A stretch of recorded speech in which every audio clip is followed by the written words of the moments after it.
Nefti, qazı, sokarı olan bir ölkənin dilənçi vətəndaşları.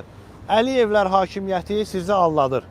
Mən bloger Elşad Məmmədov olaraq 3 dəqiqə ərzində 3 dənə ölkənin sərhəddini keçdim. Ayaqla, peşkom.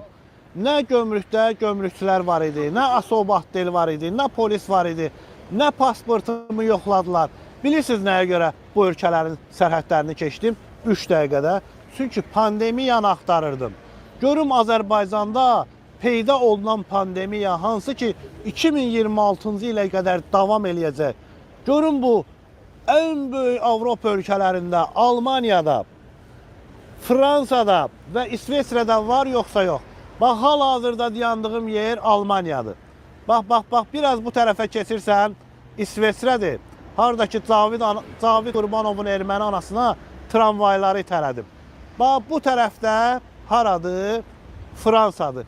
3 ölkənin birləşdiyi yeri 3 dəqiqəyə keçdim ayaqla peşkom, amma pandemiyanı görmədim. Deməli, bu xəstəliyin adı pandemiya deyil, İlham Əliyevin götünün jim-jim eləmək.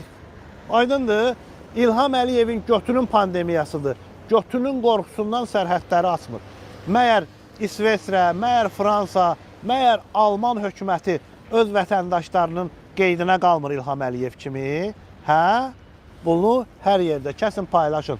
İzin verməyin ki, sizi lox, axmaq və geri zəkalı yerinə qoysunlar. Sizlə mən Elşad Məmmədov 3 ölkənin birləşdiyi bir ərazidən. Yaşamaq gözəldir, daha da yaxşı yaşamaq ondan da gözəldir. Yeri gəlmişkən Adnan Əhmədzadəyə də sonuna qədər dəstəyəm, ona azadlıq tələb eləyəcəm.